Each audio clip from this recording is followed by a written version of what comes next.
இந்த chicken gravy வந்து தக்காளி சாப்பாடு, தேங்காய் பால் சாப்பாடு, இல்லை வந்து நார்மல் புலாவ், வெஜிடபிள் புலாவ் எல்லாத்துக்குமே வந்து சூப்பராக இருக்கும் சைடிஷ்ஷா. இது வந்து நான் மேக்ஸிமம் வந்து தக்காளி சாதத்துக்கு தான் இதை சாப்பிட்ருக்கேன். தேங்காய் பால் சாப்பாட்டுக்கும் நல்லாயிருக்கும்.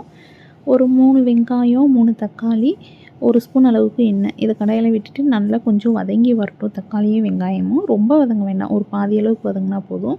ஒரு கைப்பிடி அளவுக்கு வந்து கறிவேப்பிலை, 1 ஸ்பூன் அளவுக்கு சோம்பு சேர்த்துக்குங்க, 1/2 ஸ்பூன் அளவுக்கு கசகசா. இதை நல்லா சேர்த்து மிக்ஸ் பண்ணி விட்டுட்டு, இது வந்து வீட்டில் அரைச்ச சிக்கன் மசாலா. சிக்கன் மசாலான்னு சொல்ல முடியாது, காமனாக வந்து சிக்கன், மட்டன் எல்லாத்துக்கும் அத்தை யூஸ் பண்ணுவாங்க.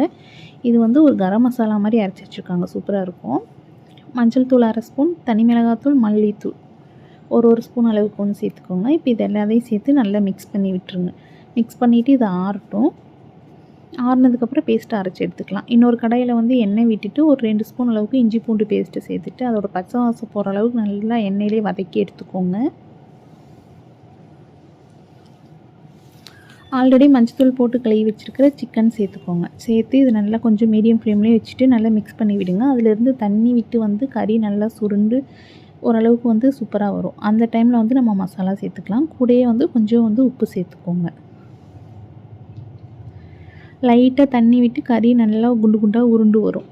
அந்த டைமில் தான் வந்து மசாலா சேர்க்கணும்.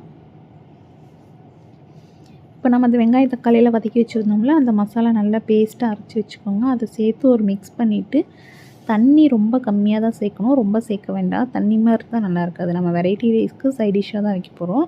கம்மியாக சேர்த்துட்டு ஒரு 5லேருந்து 7 நிமிஷம் வரைக்கும் சிம்லேயே வச்சுருந்தீங்கன்னா சூப்பராக கறி வெந்து நல்லா சூப்பராக வந்துடும். ஃபைனலாக ஒரு 2 ஸ்பூன் அளவுக்கு நெய் விட்டுட்டு நல்லா மிக்ஸ் பண்ணிக்கோங்க.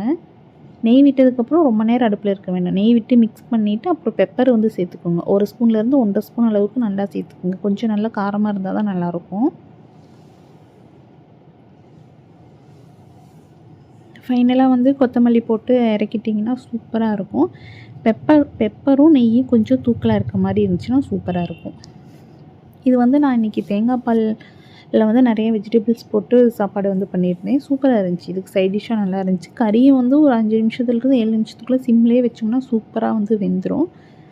தக்காளி சாப்பாட்டுக்கும் ரொம்ப நல்லாயிருக்கும். கண்டிப்பாக ட்ரை பண்ணுங்கள்.